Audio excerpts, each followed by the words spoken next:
نبی اکرم نور مجسم شفیع معظم صلی اللہ تعالی علیہ وآلہ وسلم کے جو صحابہ کرام ہیں، اللہ تعالیٰ نے انہیں بڑی عظمتوں اور بڑی شانوں سے مالا مال فرمایا۔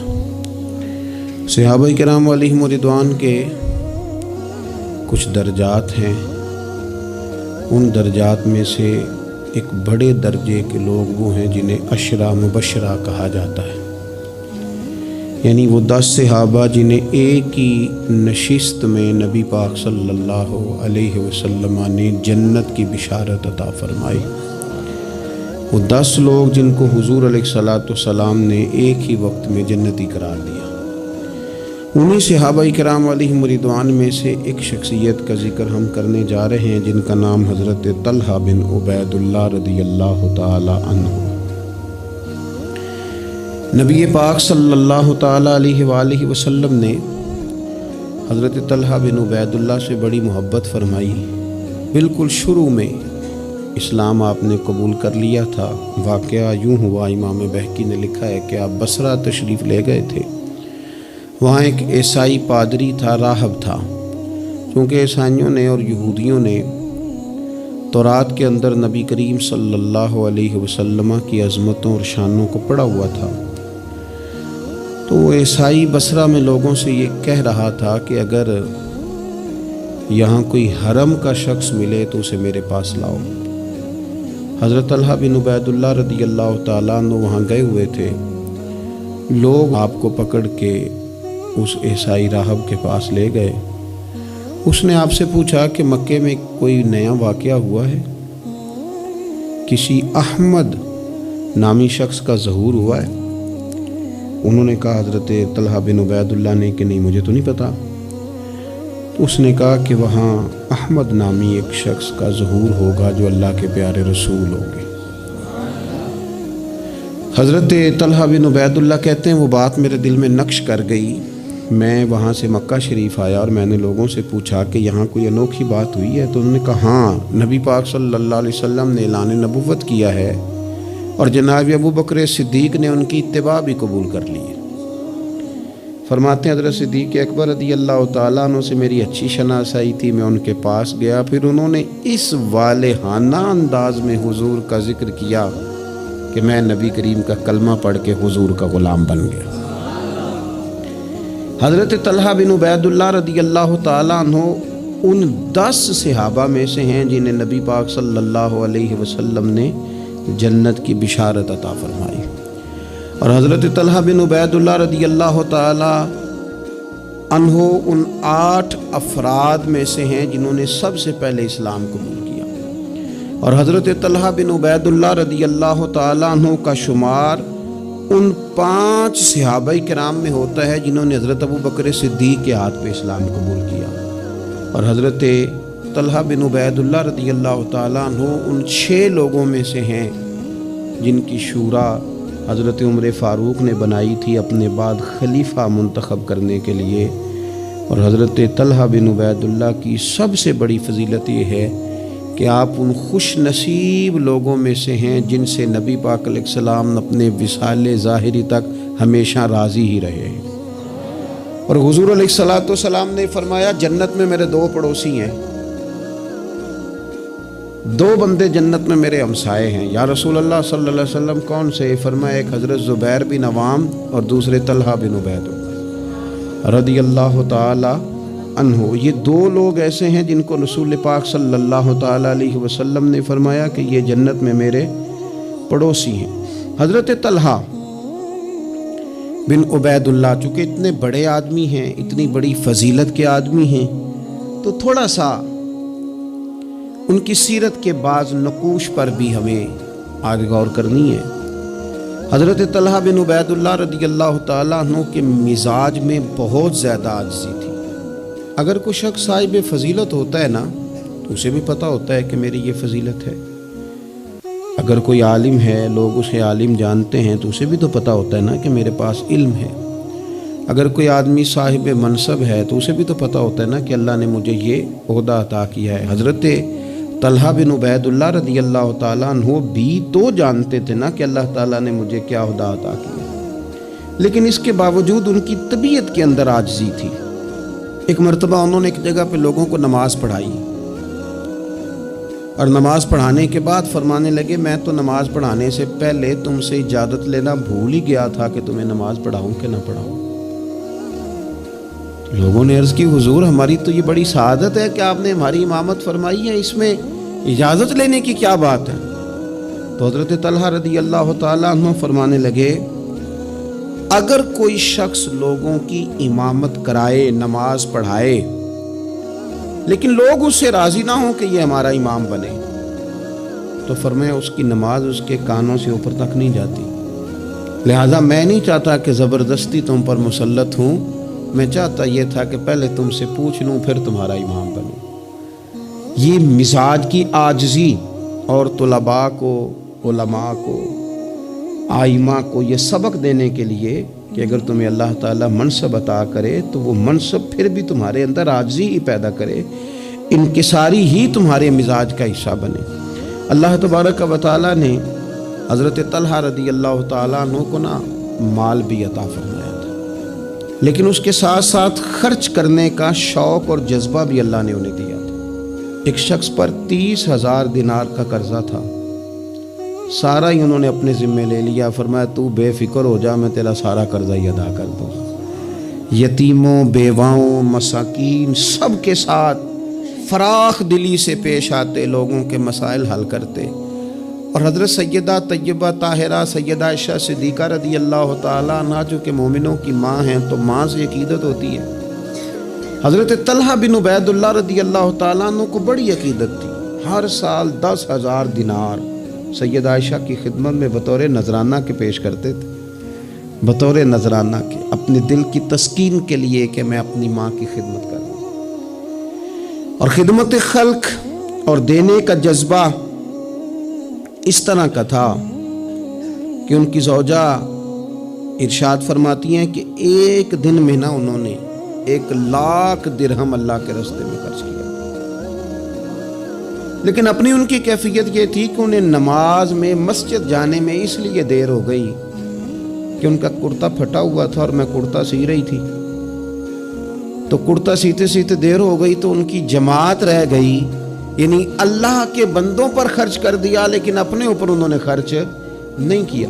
یہ سٹیٹس بندے کا اس وقت بنتا ہے جب دیکھیں نا، بہت سارے لوگوں کا مزاج ہوتا ہے کہ میں پیسے جمع کر لوں، پیسے جمع کر لوں، تو وہ بھی جمع کرتے تھے، اللہ کے بندے بھی جمع کرتے تھے، پر دنیا کے بینکوں میں نہیں، آخرت کے خزانے میں۔ تو وہ آخرت کے خزانے میں جمع کرنے کا یہ انداز تھا کہ ان کی زوجہ فرماتی ہیں کہ ایک دن میں نے انہیں بڑا پریشان دیکھا، بڑے پریشان تھے، تو میں نے ان سے کہا کہ مجھ سے کوئی غلطی ہو گئی، آپ بہت زیادہ پریشان ہیں؟ تو حضرت طلحہ بن عبید اللہ رضی اللہ تعالیٰ عنہ فرمانے لگے نہیں، تم سے کوئی غلطی نہیں ہوئی، اصل میں آج میرے پاس بہت سارے پیسے جمع ہو گئے، تو میں پریشان ہوں کہ اتنی دولت کے ساتھ وقت گزاروں گا۔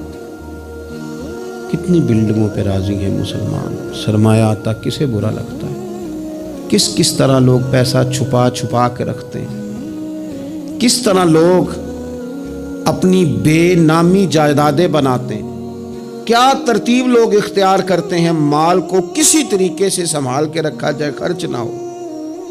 لیکن فرمانے لگے میرے پاس پیسے جمع ہو گئے، پریشان ہوں کہیں رات ہی نہ گزر جائے اسی طرح کے پیسے پڑے رہیں۔ تو آپ کے لیے فرمانے لگی کیوں پریشان ہوتے ہیں، آپ مجھے پتہ ہے حضور کے صحابی ہیں، آپ کا دل اتنا اجلا اور اتنا صاف ہے کہ یہ دولت آپ کے دل میں وقت گزار سکتی نہیں، جہاں اللہ رسول کے ڈیرے ہوں وہاں دولت کیسے وقت گزارے گی۔ تو آپ اس طرح کریں، اس کو خرچ کر دیں، کچھ بھی نہیں ہوتا، بوجھ اتر جائے گا۔ فوراً ہی لونڈی کو بلایا اور خرچ کرنا شروع کیا۔ تو کتنے خرچ کیے؟ ایک دن کے اندر انہوں نے 4,00,000 دینار لوگوں پر خرچ کر دیے۔ پیسے کو سنبھال کے نہیں رکھا، جمع کر کے نہیں رکھا، اس ترتیب کے ساتھ انہوں نے اپنی زندگی میں خرچ کیا۔ پھر دوسری بات یہ تھی کہ وہ اخلاقیات کے حوالے سے ایک بڑا عمدہ مقام رکھتے تھے۔ حضرت سیدنا کعب بن مالک رضی اللہ تعالیٰ عنہ کا بڑا مشہور واقعہ ہے کہ آپ غزوہ تبوک میں نہیں جا سکے تھے، تو نبی پاک صلی اللہ تعالیٰ علیہ وسلم ناراض ہو گئے اور 50 دن تک رسول کریم صلی اللہ علیہ وسلم ناراض رہے۔ حضرت کعب بن مالک رضی اللہ تعالیٰ عنہ فرماتے ہیں کہ ظاہر ہے حضور ناراض تھے تو پھر مجھے لگتا تھا کہ سارا مدینہ ہی ناراض ہے، زمین و آسمان ناراض ہے۔ فرماتے ہیں چونکہ ہر شخص ناراض تھا اور میں بڑا پریشان تھا، پھر کئی دنوں کے بعد اللہ تبارک و تعالیٰ نے میری توبہ قبول فرمائی، اور جب اس کا اعلان ہوا نا تو فرماتے ہیں سب سے پہلے جس بندے نے اٹھ کے مبارک دی اور بڑی گرم جوشی سے مجھے ملے وہ حضرت طلحہ بن عبید اللہ تھے۔ گویا انہیں اس بات کا شوق ہوا کہ دیکھو اللہ نے ہمارے اس بھائی کی توبہ کو قبول کر لیا ہے، اس پر فضل ہو گیا ہے۔ یعنی اگر کسی کو قرب الہی ملے اور خدا کی رحمت کسی پر برسے تو آگے بڑھ کر اس بندے کو مبارکباد دینا یہ بھی اچھے اخلاق کی علامت ہے۔ اور پھر کچھ لوگوں کا یہ مزاج ہوتا ہے کہ وہ باہر تو بڑے با اخلاق ہوتے ہیں، بڑے با مروت ہوتے ہیں، لوگوں کی بڑی گڈ بک میں ہوتے ہیں، سوسائٹی انہیں بڑا اچھا کہتی ہے، گھر کے اندر ان کی حالت خراب ہوتی ہے۔ گھر والے شکوہ کرتے ہیں کہ یار یہ بندہ ہم سے بھی کبھی اچھے موڈ میں بات کرے، یہ گھر بھی آئے تو کبھی ہنستا ہوا آئے۔ حضرت طلحہ رضی اللہ تعالیٰ عنہ کی حسن معاشرت ان کے گھر کے اندر اتنی اعلیٰ تھی، اتنی خوبصورت تھی کہ ان کے بچے، ان کی اہلیہ، ان کے بہن بھائی، ان کے ماں باپ، ان کے رشتہ دار ان سے ٹوٹ کر پیار کرتے۔ ام امان ان کی شادی ہونی تھی، بڑے بڑے معزز لوگوں نے اس خاتون کو پیغام بھیجا، بڑے اعزاز والی خاتون تھی، لیکن وہ کہنے لگی مجھے تو نکاح حضرت طلحہ بن عبید اللہ سے ہی کرنا ہے۔ بھئی ان سے آپ کو کیوں نکاح کرنا ہے؟ تو وہ کہنے لگی میں ان کے اخلاق کے عالیہ سے واقف ہوں اور صاف حمیدہ کو جانتی ہوں، وہ نہ گھر میں آتے ہیں تو پھر بھی ہنستے ہوئے آتے ہیں، اور میں نے سنا ہے جاتے ہیں تو پھر بھی ہنستے ہوئے جاتے ہیں، اور ان سے مانگنا نہیں پڑتا، خود ہی دے دیتے ہیں، اور کبھی مانگ لو تو دینے میں دیر ہی نہیں کرتے۔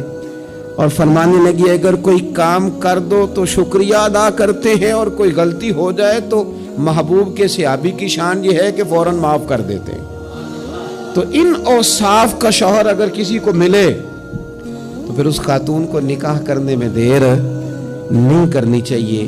حضرت طلحہ بن عبید اللہ رضی اللہ تعالیٰ عنہ کی بڑی خدمات ہیں، تمام غزوات میں شریک ہوئے سوائے غزوہ بدر کے۔ اس میں بھی بعض محدثین نے لکھا ہے کہ انہیں نبی پاک صلی اللہ تعالیٰ علیہ وسلم نے ایک مہم پہ بھیجا تھا جس کی بنیاد پر وہ جو نہ جا سکے غزوہ بدر میں، عملی طور پر شریک نہ ہو سکے، لیکن جو غزوہ احد ہے اس کے بارے میں تو حضرت ابوبکر صدیق رضی اللہ تعالیٰ عنہ فرمایا کرتے تھے غزوہ احد کا سارا دن ہی حضرت طلحہ کا ہے۔ نبی پاک صلی اللہ تعالیٰ علیہ وسلم نے نا ڈبل زرہ پہن لی تھی، 2 زرہیں حضور نے پہن لی تھی، تو ایک پہاڑ پر حضور چڑھنے لگے تو کچھ مشقت محسوس ہوئی، قربان جائیں۔ حضرت طلحہ نے جلدی سے گردن جھکائی، یا رسول اللہ یہاں رکھیں آپ قدم اور آپ چڑھیں۔ محبوب نے قدم رکھا اور رکھتے ہی فرمایا لو طلحہ تم نے اپنے اوپر جنت واجب کر لی ہے، تم نے اپنے اوپر جنت واجب کر لی۔ اس دن چونکہ افواہ اڑا دی تھی احد کے دن کفار مکہ نے کہ نبی پاک صلی اللہ تعالیٰ علیہ وسلم کو شہید کر دیا گیا، تو لوگ بکھر گئے تھے، تو جو 12 لوگ نبی پاک علیہ السلام کے ساتھ رہ گئے ان میں حضرت طلحہ بن عبید اللہ تھے۔ جو تیر بھی حضور کی طرف آتا تھا نا وہ اپنا ہاتھ آگے کر دیتے تھے، ان کا ایک ہاتھ شل ہو گیا سارا۔ ان کے وجود پر احد کے دن حضور کو بچاتے ہوئے 70 زخم لگے، تیروں کے، تلواروں کے، نیزوں کے 70 زخم لگے۔ سجنا جان امانت تیری تو جدو مانگ سے میں پیش کرے ساں، 70 زخم لگے۔ حضرت صدیق اکبر رضی اللہ تعالیٰ عنہ فرماتے ہیں جب ہم حضور کی خدمت میں حاضر ہوئے تو نبی پاک صلی اللہ علیہ وسلم نے فرمایا پہلے طلحہ بن عبید اللہ کو دیکھو۔ کہتے ہیں جب ہم حضور کی خدمت کر کے ان کے پاس گئے تو وہ بے ہوش تھے، زخموں کی شدت کے سبب بے ہوش تھے۔ میں نے ان کے منہ پہ پانی چھڑکا، فرماتے ہیں ان کی آنکھ کھلی تو پہلا سوال انہوں نے یہ پوچھا کہ بتاؤ میرے نبی کریم کا کیا حال ہے، رسول کریم صلی اللہ تعالیٰ علیہ وسلم کی طبیعت کیسی ہے، حضور کے بارے میں بتاؤ۔ کہتے ہیں ہم نے کہا الحمدللہ حضور ٹھیک ہیں، اللہ کے فضل اور احسان میں ہیں، اللہ تعالیٰ نے انہیں محفوظ رکھا ہے۔ تو کہتے ہیں وہ کہنے لگے اگر محبوب ٹھیک ہے نا تو پھر کوئی مصیبت بھی مصیبت نہیں ہے، پھر ساری مصیبتیں آسان ہیں۔ حضرت طلحہ بن عبیداللہ رضی اللہ تعالیٰ عنہ کو اللہ تبارک و تعالیٰ نے شانوں والی زندگی عطا فرمائی، عزتوں والا مقام عطا کیا، اور اللہ تعالیٰ نے انہیں شہادت کی موت عطا فرمائی۔ حضرت طلحہ بن عبیداللہ رضی اللہ تعالیٰ عنہ شہید ہو گئے، لیکن کمال دیکھیے کہ صاحب اسد الغابہ نے لکھا ہے، یہ کمال دیکھیے، کون کہتا ہے ولی مر گئے، قید سے چھوٹے اپنے گھر گئے، تے وارث شاہ کدو مردے جنہ کیتیاں نیک کمائیاں نے۔ حضرت طلحہ بن عبیداللہ رضی اللہ تعالیٰ عنہ کو جہاں دفن کیا گیا نا، وہ زمین نشیبی تھی، نچلی تھی، تو اکثر وہاں پانی آ جاتا تھا۔ تو آپ نے وصال کے بعد تقریباً 30 سال کے بعد ایک شخص کو بار بار خواب میں آ کے کہا کہ مجھے یہاں سے نکالو، مجھے یہاں سے نکالو۔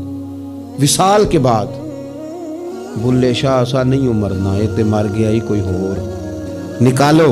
اس شخص نے پھر حضرت سیدنا عبداللہ ابن عباس رضی اللہ تعالیٰ عنہ کو خواب سنایا، تو حضرت عبداللہ ابن عباس نے ایک صحابی کا مکان 10,000 دینار کا خرید کے حضرت طلحہ بن عبیداللہ رضی اللہ تعالیٰ عنہ کی مقدس لاش کو وہاں سے نکال کے وہاں دفن کیا۔ کہتے ہیں کہ 30 سال کے بعد ان کی مقدس لاش کو ایک جگہ سے دوسری جگہ منتقل کیا گیا، لیکن جسم اسی طرح ہی تر و تازہ تھا۔ بعد مرندے مکھڑا میرا ہو جاوے نا تازہ، سمجھ لینا محبوب میرے نے آن پڑھیا جنازہ۔ اسی طرح جسم تر و تازہ تھا، 30 سال کے بعد انہیں دوسری جگہ منتقل کیا گیا۔ یہ حال ہے ان کے غلاموں کا، تو پھر سرکار کا عالم کیا ہوگا؟ تو زندہ ہے واللہ، تو زندہ ہے واللہ، میرے چشم عالم سے چھپ جانے والے۔ اللہ تعالی ہمیں حضرت سیدنا طلحہ بن عبیداللہ رضی اللہ تعالیٰ عنہ کے فیض سے فیض یاب فرمائے۔ آخر دعوانا الحمدللہ رب